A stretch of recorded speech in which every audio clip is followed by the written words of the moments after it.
your diagnosis on Aleppo. Why hasn't anyone in the international community moved in to try and protect the innocent, and why are we seeing such great, monumental, horrific collateral damage? Well, I think, JD, because we've been spectators from the beginning, because we have failed the humanity in Syria when it really was about freedom in 2011, 2012. It was a rebellion against tyranny of the Baathists, of the Assad regime.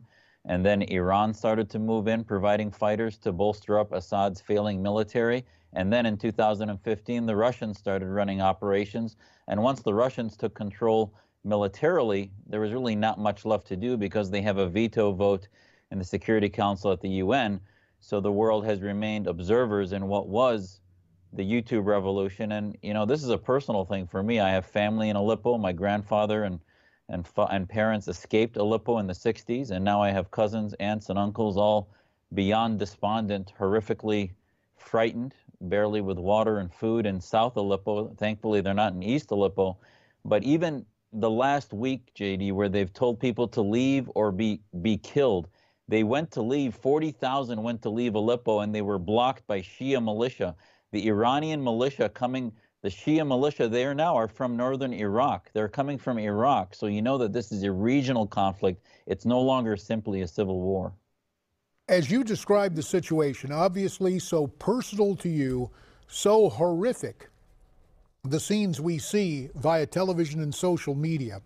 Is this the bitter fruit in these last days of Mr. Obama's presidency of, quote, leading from behind? It's not even leading. It's the bitter taste of what happens when the world's powers fill in vacuums where America is absent, where the calculus is not only what America's interests are, but our values are gone. And that's been filled by not only ignoring red lines of use of chemical weapons by the Assad regime, but handing the Iranians $150 billion to be used to arm Assad and that entire region to take over Iraq. The Russians basically feel they can do anything aside from the cyber warfare, the propaganda against us in the region. They are maintaining their base in Tartus, and Assad is their man. And there's no crimes against humanity that are beyond them and that they will do to maintain that stronghold there. And the UN is irrelevant.